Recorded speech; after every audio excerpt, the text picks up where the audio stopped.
लालू प्रसाद यादव आजकल super active हो गए हैं। उन्हें लग रहा है कि अब हम जेल से निकल गए हैं, तो ऐसा लग रहा है कि बड़ी हो गए। लालू को 4 मामले में सजा है और इतनी सजा है कि ये उम्र छोटी पड़ जाएगी। लेकिन कानून में बचने के बड़ी व्यवस्था है। क्योंकि लोअर कोर्ट ने अभी लालू यादव को स्पेशल कोर्ट ने सजा दी है, तो ये तर्क दिया जाता है कि चूंकि ऊपर की अदालत ने भी सजा नहीं दी है, इसीलिए लालू ने हर चारों सजा आधी आधी काट ली है, इसलिए इनको जमानत दे दी जाए। अदालत ने इस तर्क पे उन्हें जमानत दे दी। फिर इससे पहले लालू यादव बीमारी के बहाने से ऑलरेडी अस्पतालों में रहे। ये सब यही हमारे हमारे कानून का यही मजाक है। आम आदमी में और खास आदमी में यही फर्क है कि लालू वीआईपी सुरक्षा लेते रहे, स्पेशल वार्ड उनके लिए रहा, और जब वो स्पेशल वार्ड था तो कोरोना के नाम पे उनके वार्ड के आसपास के वार्ड खाली रखे जाते थे।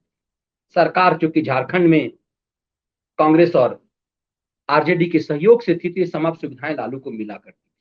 अब वो लालू भले ही घर में दोनों बेटा गुत्थम गुत्थी कर रहा है और एक दूसरे को निपटाने में लगा हुआ है कि हम बनेंगे, लालू की कुर्सी पर हम बैठेंगे तो हम बैठेंगे, लेकिन लालू कुनबा सजा रहे हैं अपने आप को। किंग मेकर का वो भाव उतार नहीं पाए जो कहते थे कि मैं आज किंग मेकर हूं, कभी किंग मेकर हूं, कभी किंग तो बनूंगा ही। इस हाल में लालू जातिगत समीकरण का एक नया दांव खेल रहे हैं, उसकी अगुवाई कर रहे हैं। और इस षड्यंत्र में भी हैं कि कैसे जो जनगणना यदि जातिगत आधार पर नहीं होगा तो देश भर में जाति के नाम पर कुछ उत्पाद किया जाएगा। और उन्होंने कह दिया कि यदि ऐसा नहीं हुआ तो देश भर के जो ओबीसी हैं, दलित हैं, मुसलमान हैं, ये विद्रोह कर देगा कि हम जनगणना में हिस्सा ही नहीं लेंगे। इसके मायने को आप समझ रहे होंगे। इसी बीच जो 5वां मामला है डोरंडा का मामला, उस मामले में आज से हियरिंग शुरू हो गई और लालू यादव ये दांव चल रहे थे कि उस मामले में सुनवाई टलती जाए, तब तक टलती जाए जब तक सशरीर अदालत में पेशी शुरू ना हो जाए। क्योंकि कोरोना काल में आपको पता है कि ऑनलाइन हियरिंग होती है, वीडियो कॉन्फ्रेंसिंग के जरिए। जज ने कहा कि आप पे निर्भर करता है कि आप ऑनलाइन आना चाहते हैं या ऑफलाइन आना चाहते हैं। आप सशरीर अदालत आना चाहते हैं तो अदालत खुली हुई है, ये आपको तय करना है, लेकिन हियरिंग होगी। इसी बहाने से ये लोग 1996 में जिस मामले में चार्जशीट हुआ, उसमें 2013 में आकर के लालू यादव को सजा हुई। आप समझ सकते हैं किस तरह से दांव पेच से ये लोग अदालती कार्रवाई टालते रहते हैं, ये प्रभावशाली लोग। लेकिन डोरंडा मामला जो सबसे बड़ा मामला, चारा घोटाला का सबसे बड़ा मामला, 140 करोड़ का अकेले घोटाला है।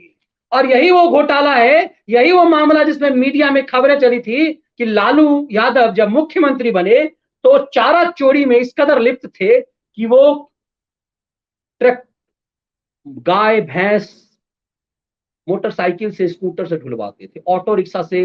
दिल्ली में, झारखंड में, अभी जो झारखंड है, ऑटो रिक्शा से, मोटरसाइकिल से भैंस ढोया जाता था।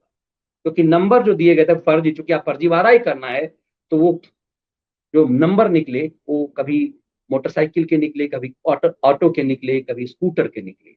ये वही मामला है, सबसे बड़ा मामला। तो सबसे बड़ी सजा की उम्मीद है। तो लालू यादव का ये मामला आखिरी दौर में है, चार्जेस फ्रेम हैं और अब सिर्फ बचाव पक्ष को अपनी दलील रखनी है। इस मामले को टालने के लिए लालू यादव की टीम ने दांव चला कि इस मामले को अभी टाला जाए, क्योंकि कोविड चल रहा है और ऑनलाइन हियरिंग जब तक शुरू नहीं होता है तब तक इसको टाला जाए। जज साहब ने कहा ना बहुआ, ऐसा ना होगा। आप यदि अदालत में आकर के हियरिंग करना चाहते हैं तो हम अदालत में भी 5 ही आदमी उपलब्ध होंगे, क्योंकि एक तो ओपोजिशन का वकील होगा, एक आपके वकील होंगे, एक जिस एक्यूज पे को जवाब देना है वो एक्यूज होगा।